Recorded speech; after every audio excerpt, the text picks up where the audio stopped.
Genèse chapitre 26. Il y eut une famine dans le pays, outre la première famine qui eut lieu du temps d'Abraham, et Isaac alla vers Abimélec, roi des Philistins, à Guérar. L'Éternel lui apparut et dit, « Ne descends pas en Égypte, demeure dans le pays que je te dirai. Séjourne dans ce pays-ci, je serai avec toi, et je te bénirai, car je donnerai toutes ces contrées à toi et à ta postérité, et je tiendrai le serment que j'ai fait à Abraham, ton père.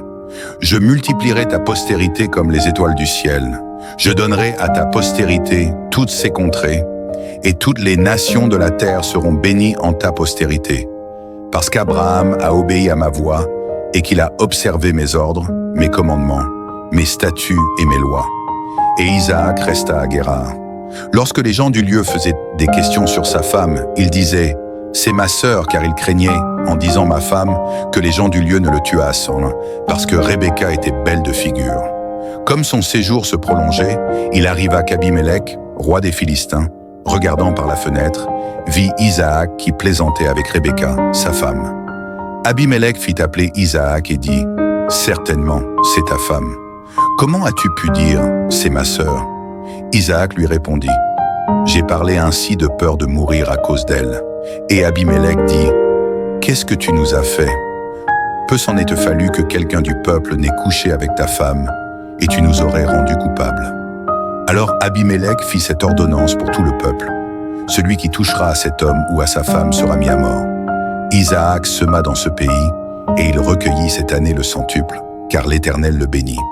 Cet homme devint riche, et il alla s'enrichissant de plus en plus, jusqu'à ce qu'il devint fort riche.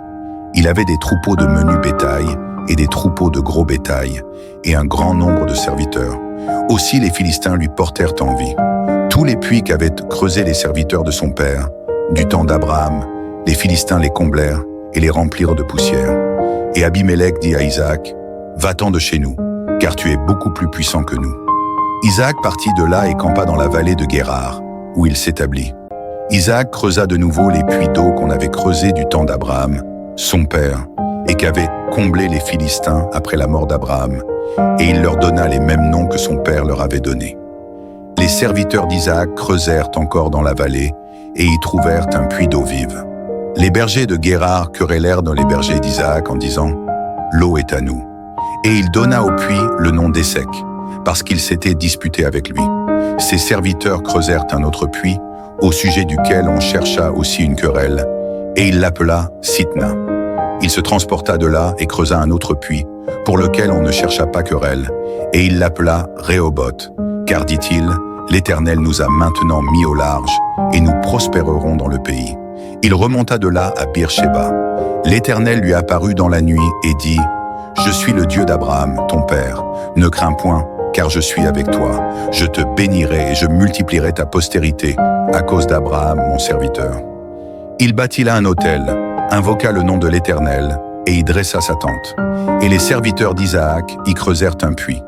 Abimélec vint de Guérar auprès de lui avec Ahuzat, son ami, et Picol, chef de son armée. Isaac leur dit, « Pourquoi venez-vous vers moi, puisque vous me haïssez et que vous m'avez renvoyé de chez vous ?» Ils répondirent, « Nous voyons que l'Éternel est avec toi.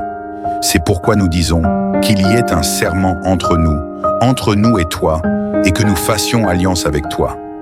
Jure que tu ne nous feras aucun mal, de même que nous ne t'avons point maltraité, que nous t'avons fait seulement du bien, et que nous t'avons laissé partir en paix. Tu es maintenant béni de l'Éternel. » Isaac leur fit un festin, et ils mangèrent et burent. Ils se levèrent de bon matin et se lièrent l'un à l'autre par un serment. Isaac les laissa partir, et ils le quittèrent en paix. Ce même jour, des serviteurs d'Isaac vinrent lui parler du puits qu'il creusait et lui dirent « Nous avons trouvé de l'eau. » Et il l'appela Shiba. C'est pourquoi on a donné à la ville le nom de Beer-Shéba jusqu'à ce jour. Ésaü, âgé de 40 ans, prit pour femme Judith, fille de Béhéri, le Héthien, et Basmat, fille d'Élon, le Héthien. Elles furent un sujet d'amertume pour le cœur d'Isaac et de Rebecca.